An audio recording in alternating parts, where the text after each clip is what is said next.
Saat kebanyakan orang membayangkan mental masa bodoh ini, mereka membayangkan sejenis kekalaman yang tidak terpengaruh apapun, ketenangan yang mampu melewati semua badai.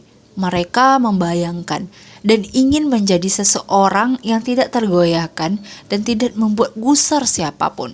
Ada sebutan untuk orang yang tidak punya emosi atau pemahaman untuk apapun, yaitu psikopat. Mengapa Anda ingin meniru seseorang psikopat yang tidak habis pikir? Jadi, apa arti masa bodoh di sini? Mari kita lihat 3 seni yang dapat membantu menjernihkan perkara ini.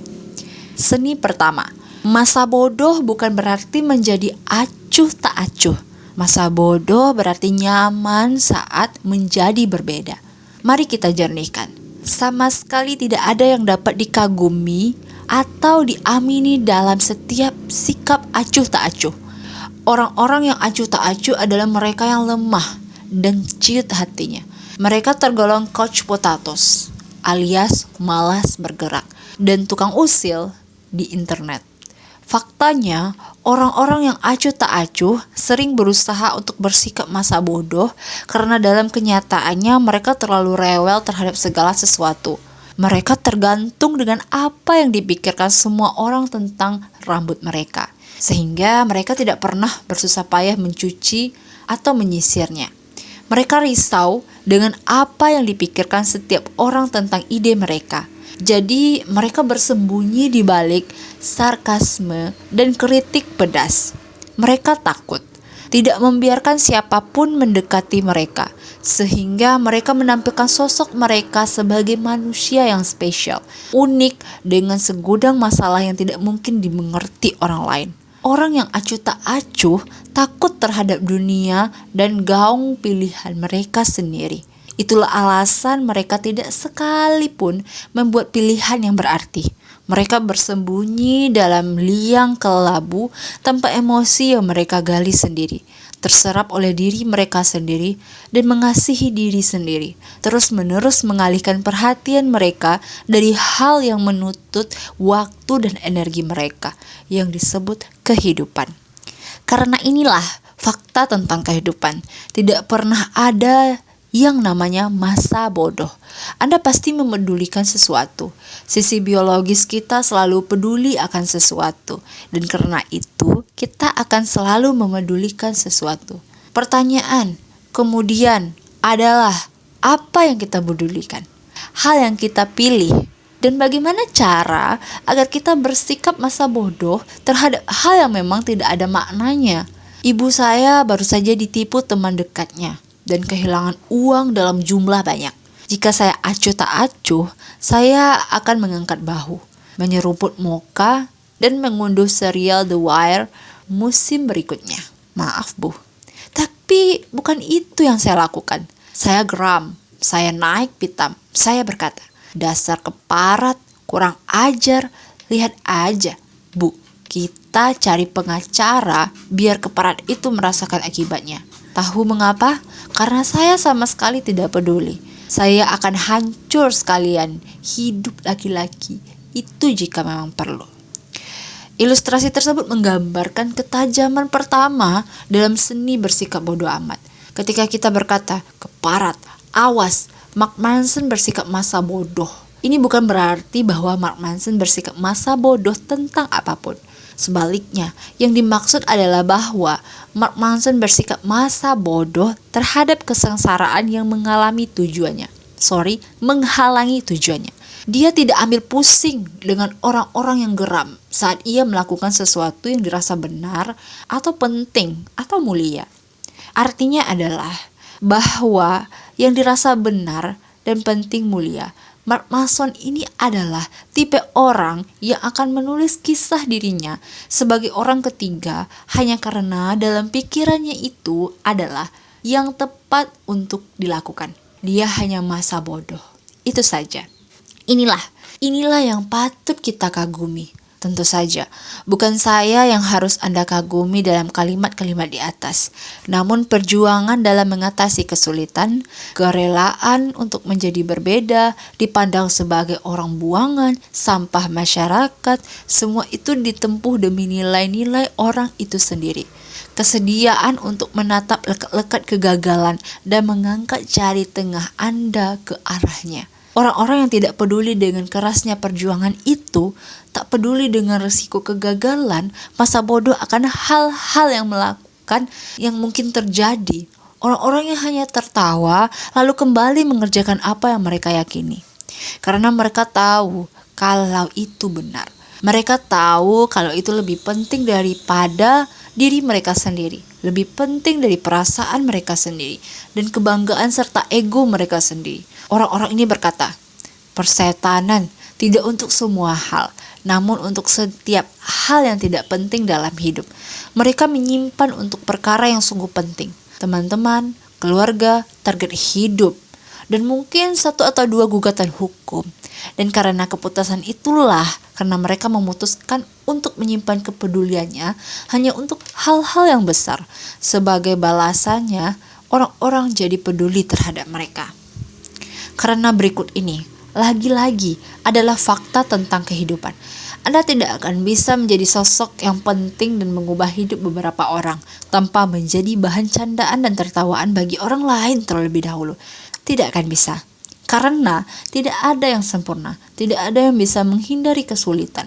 Ada sebuah ungkapan, entah kemanapun kamu pergi, disitulah dirimu. Hal yang sama juga berlaku untuk kesulitan dan kegagalan.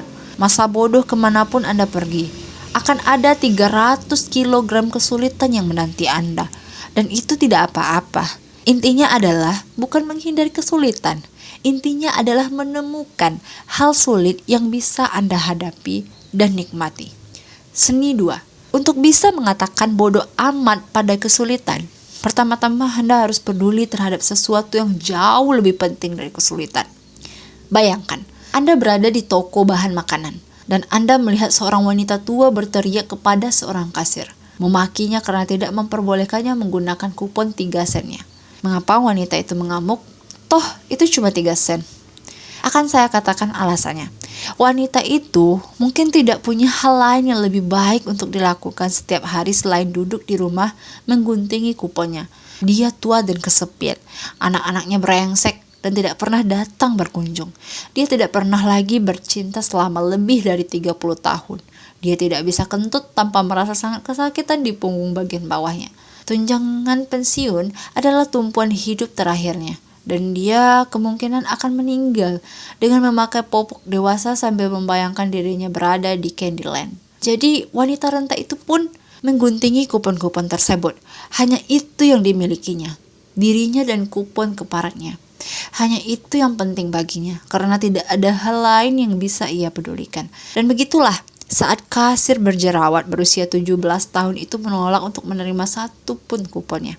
Ketika si kasir berusaha melindungi mesin hitung uangnya, layaknya kesatria yang melindungi keperawanan seorang gadis. Jelas sekali si nenek akan benar-benar meledak. Kejengkelan selama 80 tahun akan tumpah seketika, seperti hujan es dahsyat yang mengiringi kecerewetan nenek itu. Di zamanku dulu tidak seperti ini, atau di zamanku dulu orang lebih punya tata krama. Alasan dibalik orang-orang yang mengobrol kepedulian mereka seperti es krim di perkemahan musim panas ini adalah bahwa mereka tidak punya sesuatu yang layak dipedulikan. Jika Anda menyadari kalau diri Anda secara konsisten memberi porsi perhatian terlalu berlebihan untuk hal sepele, membuat Anda gusar. Foto baru mantan pacar Anda di Facebook, betapa cepat baterai remote TV Anda mati, kehilangan kesempatan membeli hand sanitizer 2+1, artinya Anda tidak punya sesuatu yang layak dikerjakan di hidup ini. Dan itulah masalah Anda sesungguhnya, bukan hand sanitizer, bukan remote TV. Saya pernah mendengar seseorang seniman mengatakan bahwa ketika seseorang tidak memiliki masalah, pikiran secara otomatis akan menemukan cara untuk menciptakan suatu masalah. Saya rasa apa yang sebagian besar orang, khususnya orang kulit putih kelas menengah terdidik yang ngeheng alias manja, Anggap sebagai masalah hidup, sesungguhnya hanya efek samping dari tidak adanya sesuatu yang lebih penting untuk dipedulikan. Jadi menemukan sesuatu yang penting dan bermakna dalam kehidupan Anda mungkin menjadi cara yang produktif untuk memanfaatkan waktu dan tenaga Anda. Karena jika Anda tidak menemukan sesuatu yang penuh arti, perhatian Anda akan tercurah untuk hal-hal yang tanpa makna dan sembrono. Seni 3. Entah Anda sadari atau tidak, Anda selalu memilih sesuatu untuk diperhatikan. Orang-orang tidak dilahirkan dalam keadaan tanpa kepedulian. Faktanya, kita dilahirkan untuk risau terhadap terlalu banyak hal. Pernahkah Anda melihat seorang anak kecil yang menangis karena warna biru di topinya tidak sesuai? Persis, sungguh anak kecil yang bikin repot. Saat ketika belia, semua hal terasa baru dan seru, dan semuanya tampak begitu berarti. Karena itu kita jadi peduli banyak hal. Kita peduli tentang setiap hal dan setiap orang, tentang apa yang dikatakan orang atas diri kita, tentang apakah cowok atau cewek yang manis itu membalas telepon kita atau tidak, tentang apakah kaos kaki kita cocok atau tidak, atau apa warna balon ulang tahun kita. Ketika beranjak dewasa, didukung oleh banyak pengalaman, ya setelah menyadari bahwa banyak waktu terlewat begitu saja, kita mulai memperhatikan bahwa sebagian besar hal semacam ini hanya memiliki dampak yang kecil dalam hidup kita. Orang-orang yang komentarnya sangat kita risaukan sebelumnya tidak lagi terhitung dalam kehidupan kita. Penolakan-penolakan yang menyakitkan yang pernah kita rasakan telah memberi andil yang sangat baik. Kita jadi tahu betapa kecilnya perhatian diberikan oleh orang lain pada detail-detail superficial tentang diri kita. Dan kita punya akhirnya memilih untuk tidak menanggapi mereka terlalu serius. Intinya, kita menjadi semakin selektif terhadap perhatian yang rela kita berikan. Inilah sesuatu yang kita sebut kedewasaan. Ini bagus. Sebaliknya, Anda mencobanya satu kali. Kedewasaan muncul ketika seseorang belajar untuk peduli hanya pada sesuatu yang sangat berharga. Seperti yang dikatakan Mung Moreland kepada rekannya detektif MC Naltri dalam The Wire, yang sialnya masih belum selesai saya unduh. Itulah yang Anda dapatkan jika mencurahkan perhatian tidak pada saatnya. Lalu, seiring pertambahan usia dan memasuki paruh baya, perubahan lain mulai terjadi. Energi kita mulai menurun, identitas kita pun mulai menguat. Kita tahu siapa kita dan kita menerimanya sepenuh hati, termasuk bagian-bagian yang sama sekali tidak membanggakan. Dan anehnya, membuat kita merasa merdeka. Kita tidak lagi perlu peduli terhadap setiap hal. Hidup berjalan apa adanya, kita menerimanya entah baik atau buruk. Kita menerima bahwa kita tidak akan pernah menyembuhkan kanker, atau pergi ke bulan, atau merasakan putingnya Jennifer Aniston. Dan itu tidak masalah, hidup terus berjalan. Jadi, sekarang ini kita bisa menyisihkan perhatian kita yang semakin berkurang untuk hal yang benar-benar layak dalam kehidupan kita. Keluarga kita, teman-teman terbaik kita, ayunan golf kita. Dan herannya, hal-hal itu sudah cukup membahagiakan. Penyederhanaan ini sesungguhnya membuat kita senantiasa merasa sangat bahagia. Dan kita mulai berpikir, mungkin apa yang dikatakan Bukowski, pecandu alkohol yang gila itu memang benar adanya. Jangan berusaha.